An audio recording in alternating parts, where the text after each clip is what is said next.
I'm here with our special guest host tonight, Chandler. He's been my lookalike on Facebook for a while, and we're in the basement of the famous Bob Hall from Wisconsin. He's a local here, and we're doing a video on the Wapaca men's triples. So the way this is going to work is Wapaca is a pool play / then bracket play tournament. So we're going to go through the pools, our favorite teams, what the pools are going to look like, and I'm going to do very little of the talking because my guy Chandler here knows the most. So I guess give us a little bit of background on Wapaca, how it works, and what we're all doing here. Yeah, first off, thanks for having me. So excited to share some knowledge of the great grass volleyball scene in the Midwest here. Always great to be Wapaca Boatride Week. It's called the Christmas in July for a reason. The reunion for so many grass volleyball players across the country. So from a Wapaca Boatride history, it's been going on for 30 plus years. You can see the history of winners down to the early 1990s. It's been a variety of different locations up in Wapaca to the Wisconsin Dells, and Brighton Acres in Oshkosh, Wisconsin's been home for several years now. So the event is the largest volleyball event, I think globally. They have over 2,000 teams registered again this year, variety of different divisions between masters, men's and women's, by age, by skill level. Definitely one of the most competitive events across the country from year to year, and this year's no different. So definitely very excited to kick off triples on Saturday and many other events throughout the weekend. So take me through some of the rules, because the rules are kind of unique, right, on this particular style of play.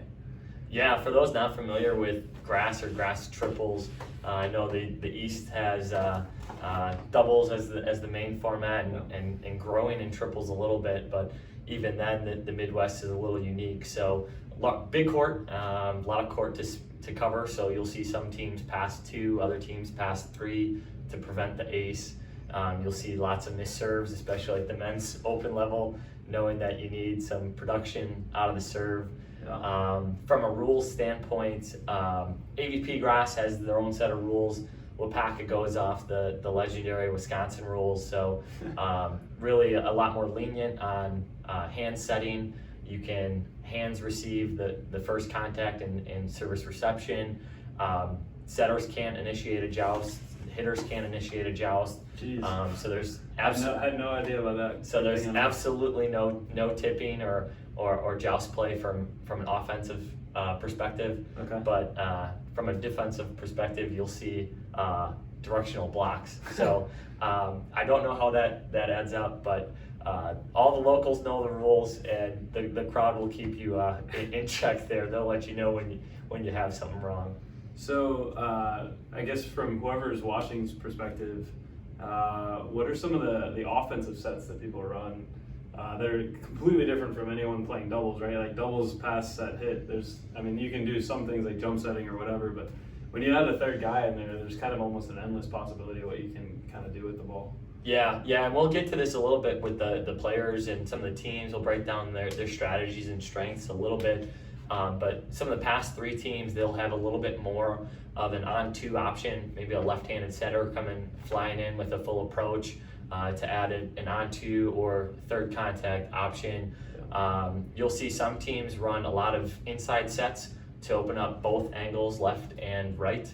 You'll have some teams try to keep tempo, setting out to the pin, trying to run maybe a one ball or a back one with their right side.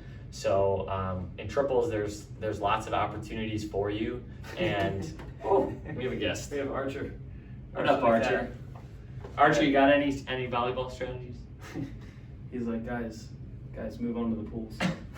So yeah, you'll see it all, especially on the men's side. The talent level. I'll cue out Archer here. Oh, Archer. All right, come here, you. Well, Archer. What, you don't want to be up here? All right. There you go. All right. So we have what, 50-something men's teams here? Yeah. For the men's open? 52 signed up, 13 pools. Jeez. That's a ton of teams, a ton of volleyball. So how does pool play work? Is it modified pool play or straight up to down, or how does the seating all work? Yeah, so it's all pools of 4. Always has been. Seems like it always will be. Where they'll take sets of 4. They'll take the top 3 teams up into bracket play.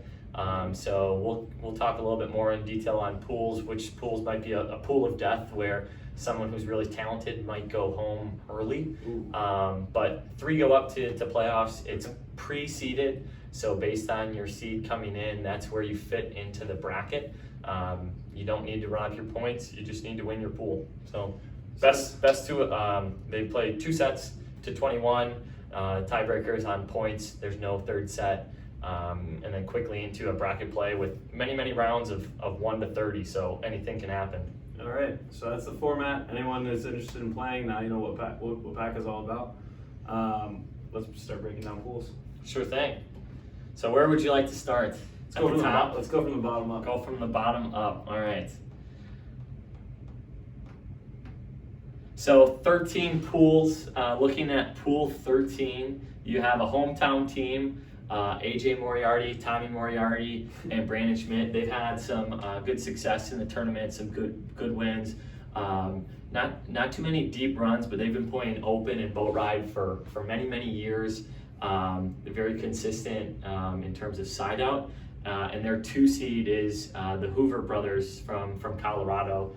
I think that 1-2 matchup for pool 13 is really interesting between the consistency of the Moriartys and the firepower that the Hoovers bring. So when I look at this pool, I think it's a coin flip between those 2 teams who can play well in that last match, the 1 versus 2. And both of these teams have the capability to win 1, 2, 3 matches that they're not supposed to in the bracket, and capable of a deeper run. So maybe that high quality of pool play matches could fuel them going deep into the tournament. Glad I have you here because I don't know I don't know who any of these teams are. Yeah, I'll fill you in here.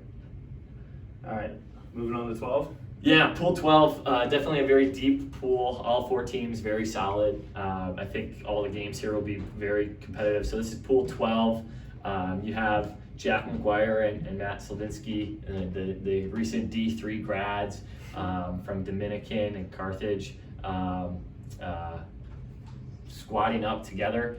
So a lot of young talent there, a lot of indoor success between that 1 seed. And they're playing a lot of outdoor players between Spencer and Ian traveling up from the Florida area. So it'll be exciting to see. Spencer Locke, maybe?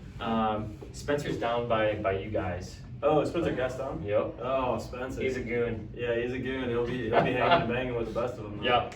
So you'll see the indoor versus outdoor player the matchup there, which is definitely exciting to watch. And the rest of the teams in that pool between Chris Cox, Sawicki, and Jake Semro and Dalton. Some big boys. Yeah, lots of talent, lots of depth in this pool. I expect a lot of good matches, and it'd be exciting to see if anyone can go undefeated in that pool. Cox was actually the setter at my crosstown rival school, Lindenwood, in college. So I played against him probably 3 or 4 times. Yeah. So I know he's a great guy and a great setter. So they're going to be at least somewhat dangerous if they can pass.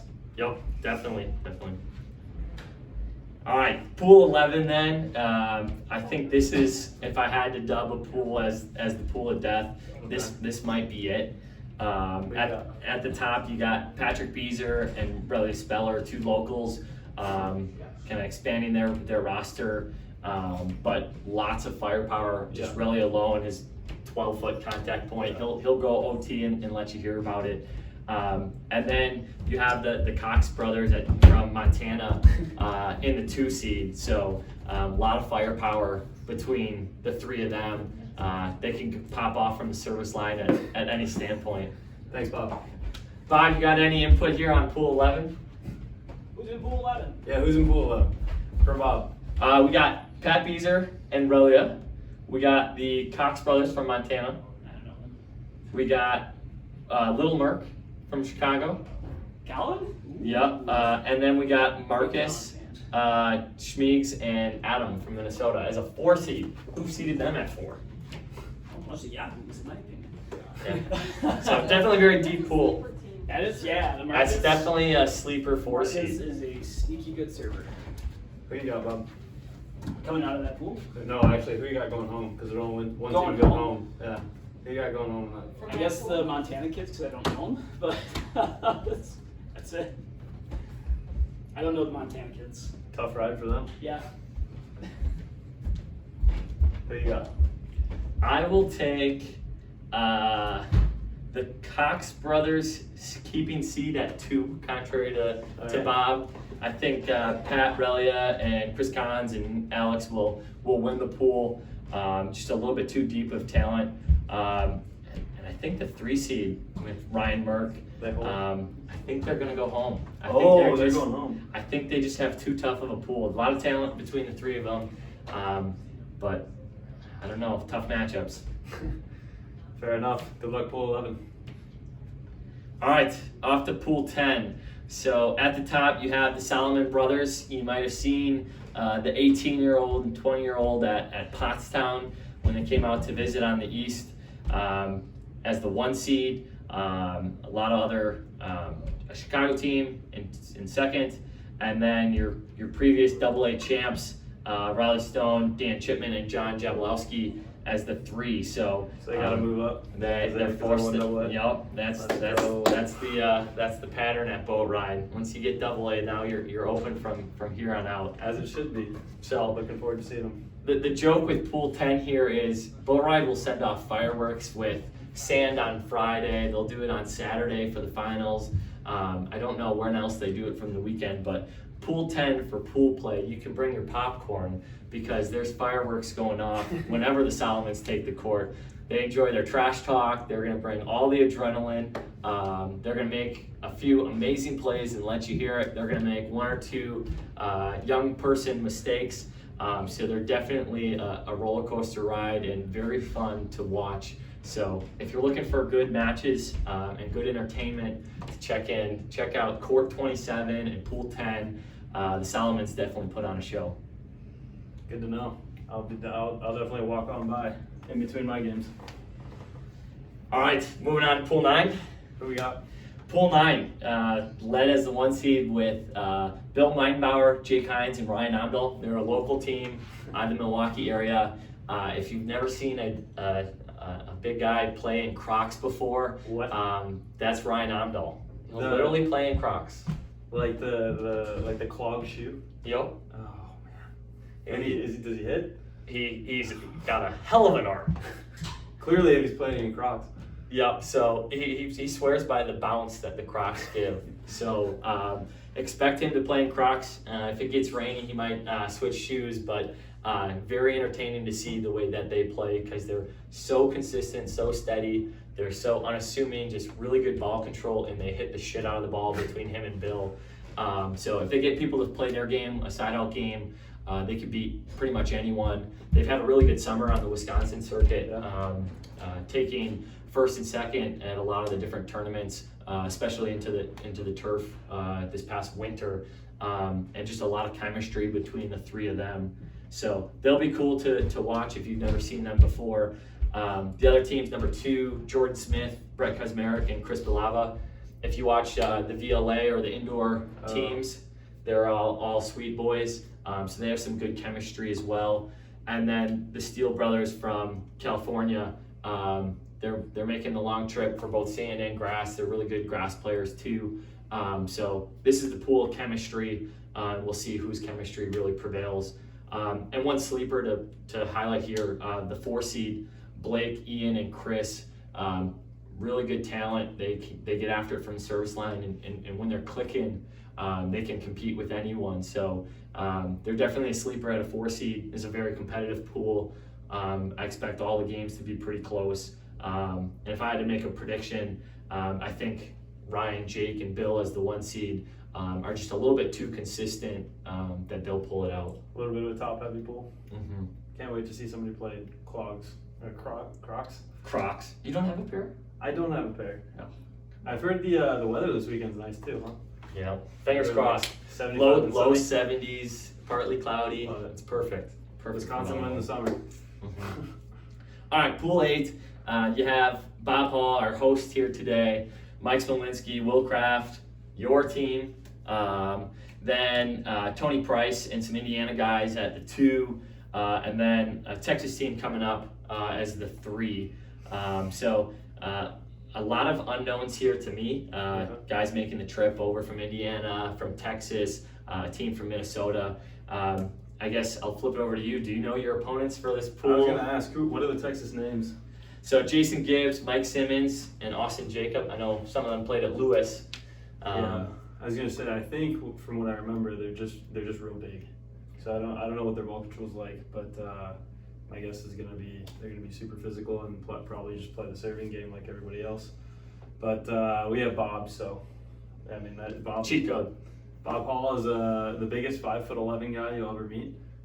Jumps higher than everybody else, and if anybody's seen the Boatride background picture for everything, it is Bob flying, hitting lefty, and screaming at the end of it, all in one shot. So I'm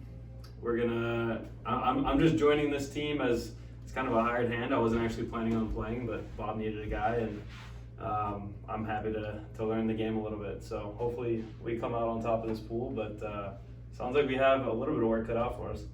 Yeah, definitely. Pool 7, Herschel as the 1, coming up from Chicago, a local team from the Wisconsin and Illinois area with Trevor Weimer, Drake Baceros, and Jake Romano as the 2. Okay. And then the Martinson brothers at the 4 as a local team, and a team that made the trip over from Michigan. Don't know much about them in the 3 spot, but if I know anything from history and what it tells me is Herschel usually puts together a really good team. He recruits a lot of talent. He's got really good connections, and I imagine this year is going to be no different. So be excited to see who he brings in this year. He's got a TBD listed on his roster, so can never underestimate his group and his network. And then at the 2, Trevor and Jake all play a lot of grass, all very consistent. A little bit undersized, so I think they'd struggle against a more physical team. But we'll see about the matchup and kind of what comes of that pool. I was gonna say, you mentioned size, but then you got to go back to the 1 seed, who we'll get to in a little bit. And they've made the most undersized team here, but you know them. Yeah. All right, pool 6. This was my pool. So Travis, EJ, and I as the 1.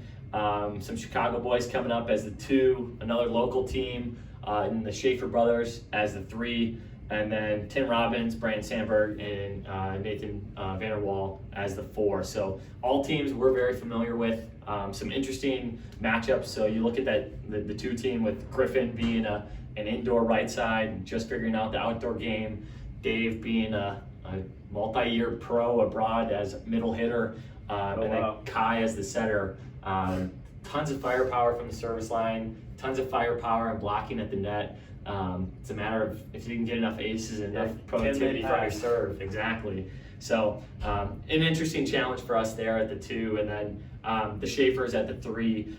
They take their hacks from the service line. So one thing about Boatride is there's so much talent, there's so much depth in terms of competition that any dog can have their day and anyone can snipe sidelines or serve super well. So this is a pool that pretty much anyone could get hot from the service line. And I'll be grateful that we're a team that typically passes 3 and tries to prevent that as much as possible. Makes us a little bit more bulletproof. So fingers crossed we can stay consistent and steady enough to pull out the pool. Best of luck to you. All right, down to the ringer teams here. Final 5. So pool 5, you have Dustin Watton, Blake Leeson, Nicholas Surgeon. Just U.S. national team. Yeah.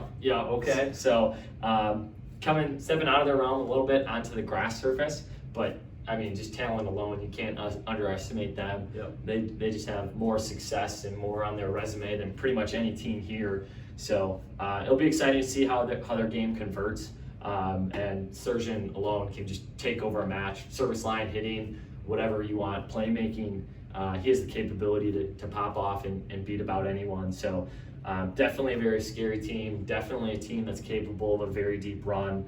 And in their pool, I think the biggest threat to them would be that 2 seed. So Mihailo, Mark Timmons, and Blake Graham, they're a local team, and they score their points from the service line. So if Dustin Watton, Blake, and Surgeon aren't careful, they could make themselves susceptible to a hot service team. So they'll be excited to see that matchup. I don't think the 3 or 4 will be much of a threat to them, but we'll see how that last match goes in pool play. So it's U.S. national team libero and like NCAA Player of the Year.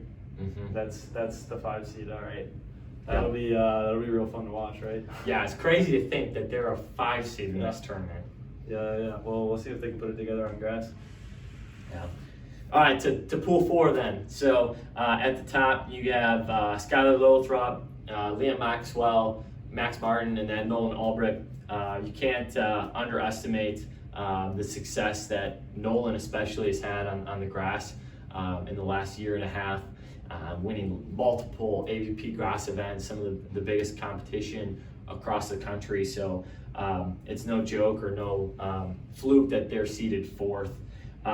In terms of their pool, not a lot of physicality throughout the rest of the pool. So I think they'd make quick work of this pool just on their ability to play at the net. And we'll be excited to see what they can do come bracket play. So between Max Martin being a really successful and talented sand player, and then you and Nolan together on the sand, who knows what Saturday morning will look like? Who knows what a long sand tournament going into grass triples will look like to your legs? But definitely a team with a lot of talent there as the 4 overall. I guess that's the best point to bring up right now, right? Because it's the most applicable to this team. But the beach tournament or sand tournament that is being played at Wapaca is going to be played the 2 days before, well, 3 days if you include the qualifier, before the actual grass tournament starts. And so if you have these beach guys that are doing both, some of us might not have the legs that we would have normally, due to making some sort of run on the beach side. Nolan and Maxie are both really talented beach players, and obviously I'm playing with Nolan in that beach tournament, so we're hoping to make a deep run. But that could hamper him a little bit on the grass side. So I guess that's why that might be at the 4 seed, huh? Because I can tell you, a big boy upstairs is a little salty, at being the. That's 4 not seed. where I put him. I'll tell you that Fresh much. off the win of Pottstown and picking up Max Martin along with the 6'4" lefty setter. He's coming in red hot for this one. Yeah, now I'll say kind of 2 things. So sand tournament Thursday, Friday, and then the finals being on Saturday. Those that are still in the sand tournament need to stay committed to sand, just with the prize money alone in sand. Once they wrap up, then they can come over to the grass tournament that has pool play on Saturday morning and bracket play all Saturday evening. So there might be some, and that's why you see a team like this with 4 people in case one is still going on in the sand.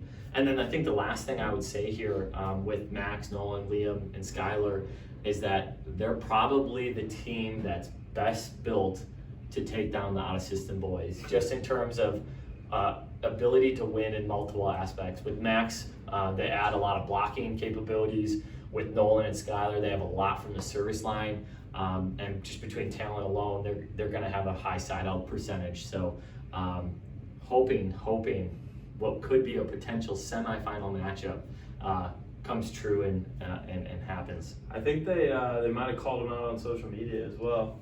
I think Nolan posted something on Instagram about the out-of-system boys. So they're already stirring the pot, already trying to get that fire going, and I really do hope that matchup ends up happening. If you haven't seen it before, you need to go watch Anchorman 2? Yeah, I think so. Anchorman 1? One of the Anchormans, both of the Anchorman, all 3 of the Anchorman. They're all movies. great.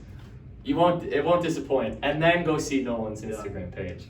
It's really well done. So what I'm hearing here is we got out of system at 1, and we've got Nolan at 4, and we've got the U.S. national team at 5. Mm-hmm. All in the same half of the bracket. Yep. Jeez. All right. Best of luck. Yep. So definitely. Who are the 2 and 3 seeds? Great question. Good lead in. So in pool 3, the 3 seed, Ian Zalewski, Tyler Wells, and Mike Mikulau. In terms of, if you don't know them, in terms of their successes and who they are, so Mike has made a couple deep runs in Boatride in the past. So 2 years ago and 3 years ago into the semis, and I believe him and Bob actually took Out of System down 21-9 in the first set before that match slipped away right from their grasp for Out of System's first Boatride win. So definitely a lot of talent between Mike and high performances at Boatride. And then Ian and Tyler, you might have seen them at a couple AVP grass events. I've squatted up with them a couple times before, but Tyler's ran train in the Midwest, winning pretty much every grass tournament for the last 2 years, probably over 25 tournament wins, not many of them particularly close. So if you haven't seen Tyler's game, he's about 6'6" with a 7'2" wingspan. He so casually goes OT with all the control in the world.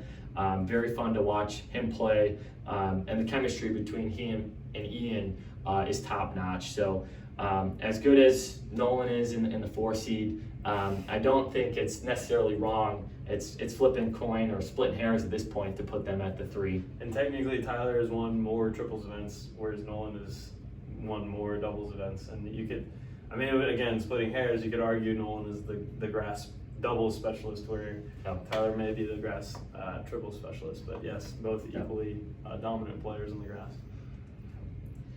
All right, going to number 2 then. So you have Tomas Goldsmith, who was Nolan's partner at Pottstown. You have Aaron Lang, Kyle Overby, and Dave Wazorek is their big pickup this year. So Kyle's had a little bit of health issues so far this summer, so not sure how much rust or how fresh he'll be for Saturday.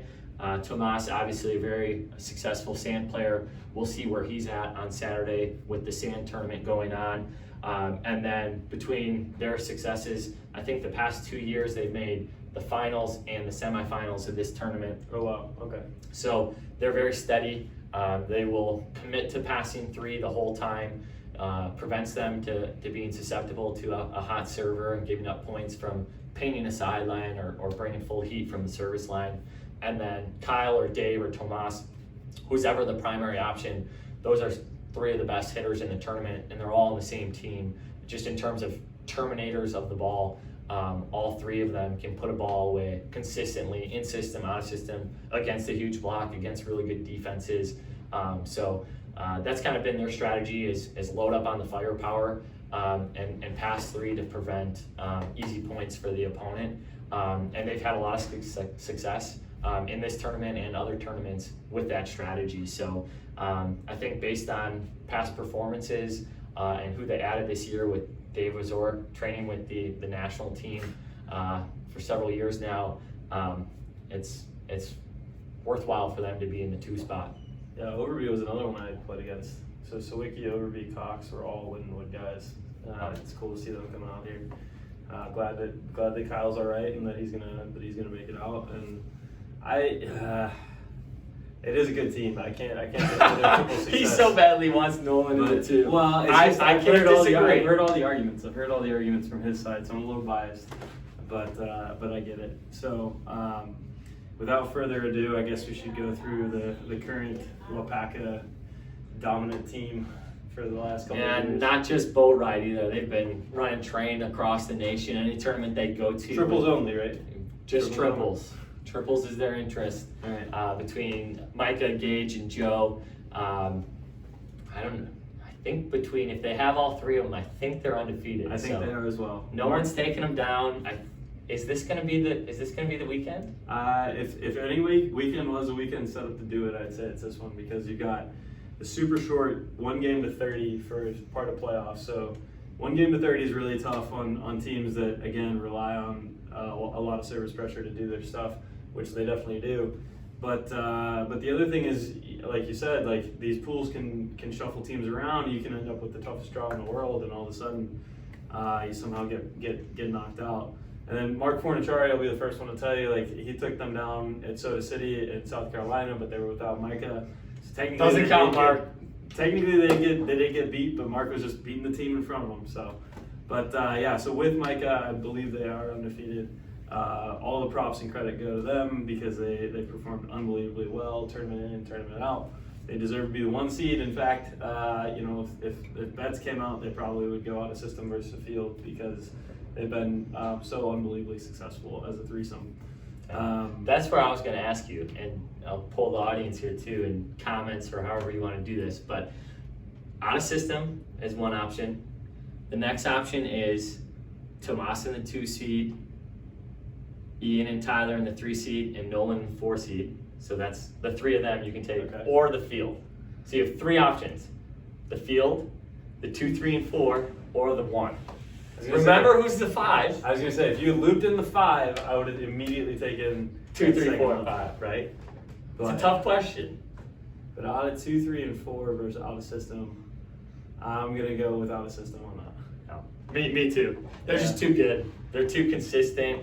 You They just got go by everything. numbers, right? You Yeah. gotta go by numbers. Like they again, the props to them for doing their thing, and I think some people are like, these guys, they're pretty talkative, and they're also like very proud of what they've accomplished. But it's also like, well, if they've done it and they can back up what they're saying, then somebody's got to take them out, and then they can shut them up. But until then, keep right on talking. Yep. I love to poke the beast, and right now they're the beast. So I think like you said, if any team's gonna take them down, Nolan will step up in the moment and do it. But I don't know, Tyler I've heard is a pretty ruthless competitor himself. Yeah, I'll say the one thing between the 2 and the 3. So Tomas, Kyle, and Dave.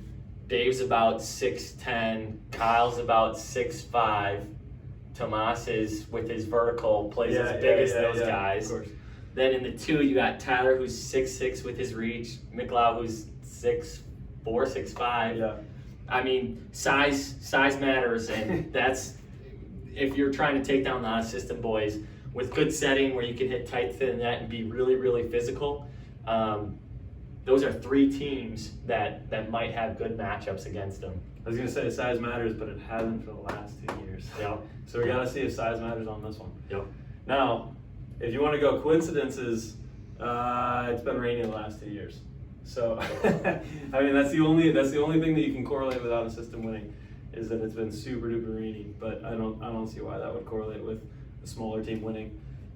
More ball control, better setting. Joe's hands are ridiculous. I think the last 2 years between, I think Gage played out of his mind the first year where he's by far the best player at the tournament. I think Joe was that last year in terms of getting the ball so consistently in rhythm for the hitters. So you just can't underestimate and undervalue setting and good setting. So speaking of setting, do they call doubles? Is that a thing? Or is it just you'll see doubles called. Okay. Very lenient. You have to like add spin to the ball. So the difference is for beach setters where they're real slow. If you're like grabbing slow, the ball and throwing it, the expectation is you're playing beach rules. It should come out clean. Okay.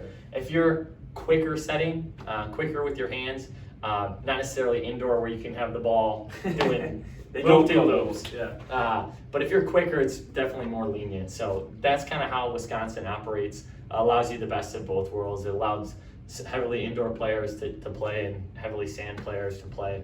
And it's interesting when you see them all blend together on the grass surface. I mean, I think what's important to note, at the end of the day, this is all still volleyball. It's a different flavor. There's absolutely pluses and minuses. Playing on grass, playing triples, bigger court, scoring stuff can be a little bit different. But at the end of the day, oftentimes the best volleyball players still win. And the best volleyball players are the ones that pass the best, serve the best, set the best, hit the best.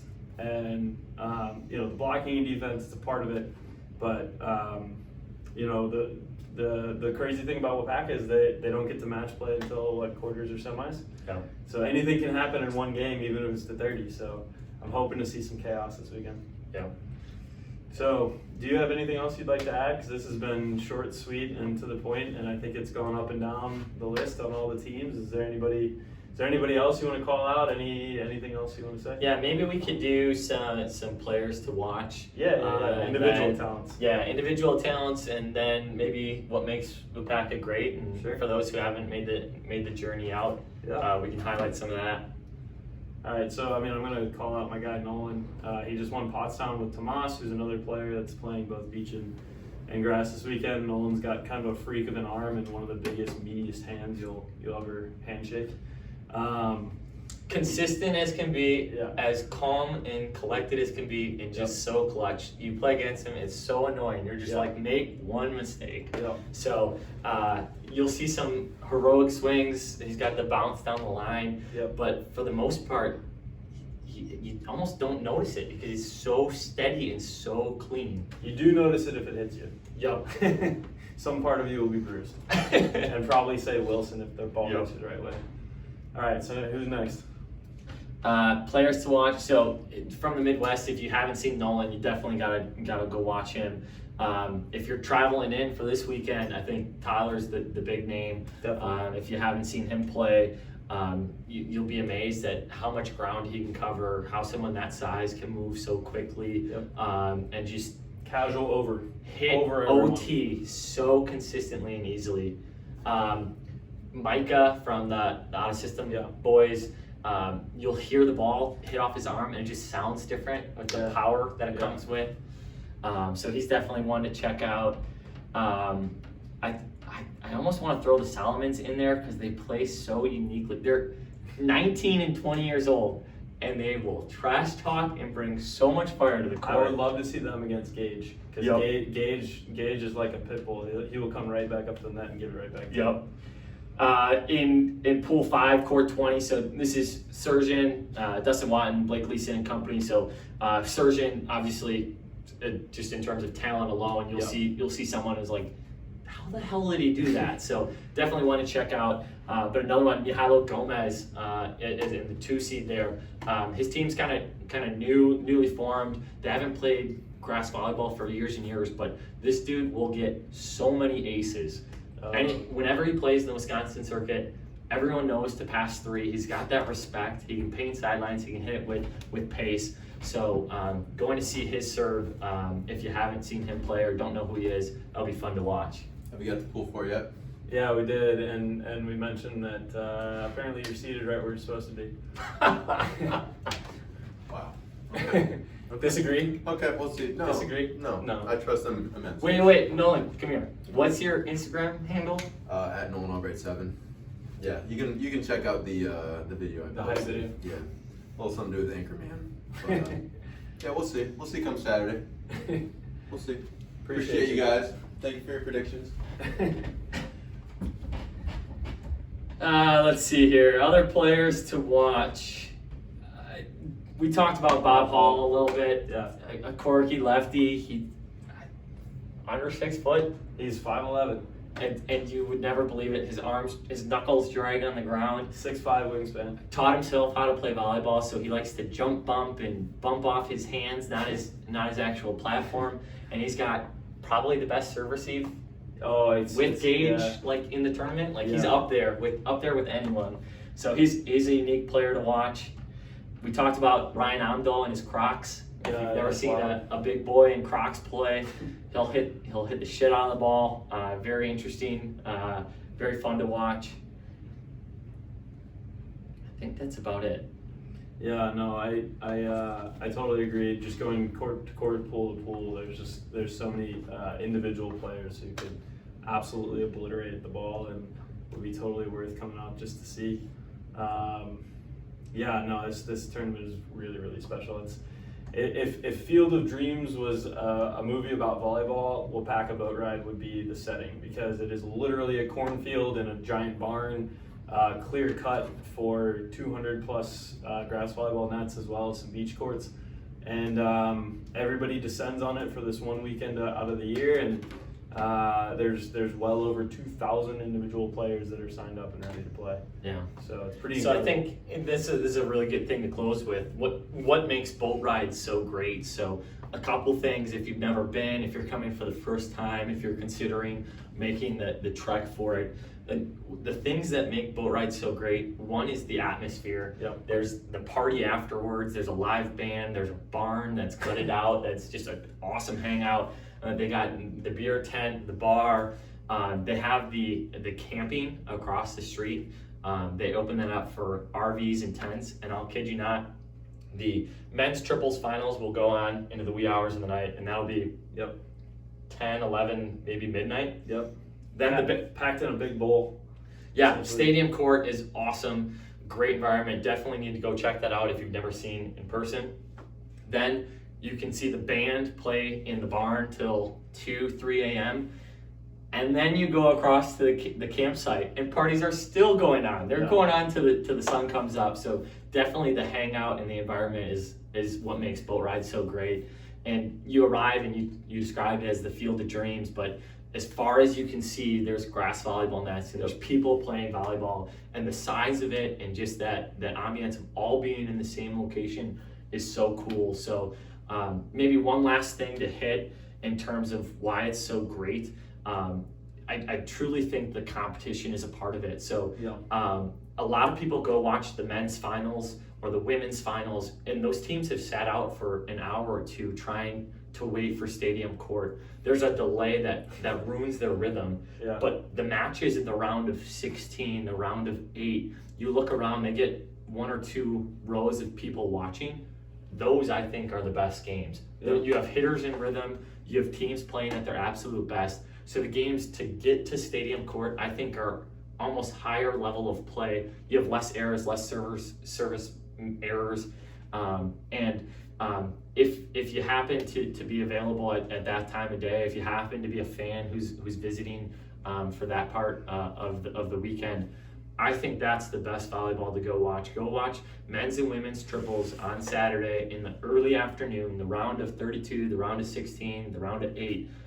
People are in rhythm and the games are just insane. The plays that are made, the competition level is awesome. So I think that is probably the thing that separates boat ride from pretty much anything, the competition and the environment. Yeah, I was gonna say the people make it. It's the Midwest, so everybody's excited to meet you. Everybody's excited to help you out with whatever you need. I can attest to this. I locked my keys in the car, and there's somebody that somehow knew how to get them back out. It was pretty incredible. Offering you beer, offering you food. Do you need a shade tent? We got room. They'll take the shirt off their back and give it to you. I actually brought 3 extra chairs for out-of-towners.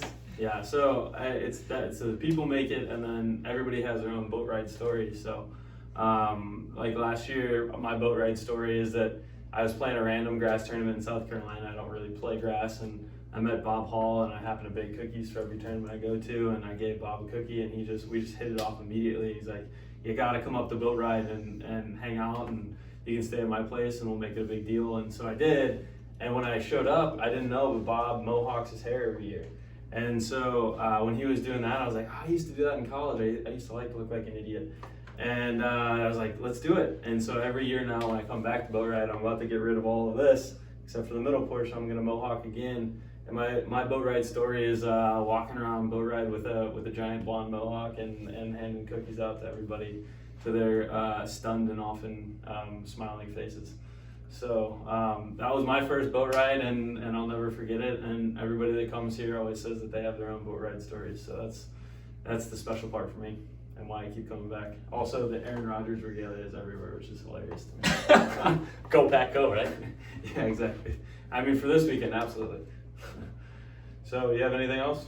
The only thing else I'd say is if you enjoy grass triples, I know the Midwest pretty much going on every weekend, not necessarily the same everywhere else. Follow my YouTube channel. I'll give it the shameless plug right here. Just type in Chandler North Volleyball on YouTube. It'll be the first thing that comes up. A lot of the top volleyball tournaments and top games throughout the summer. I'll record, I'll chop up, I'll put on to YouTube for those to watch. So if you're a fan of grass triples, subscribe to the videos. My channel has a lot from the Midwest triple scene, so hoping for a lot of you to subscribe. Yeah, so volleyball is volleyball. Hopefully a lot of the people that are following me for the beach side will check you out, and I've loved doing this. This has been great. This has been the Eastern Volleyball Network, and I guess that's it. Appreciate it.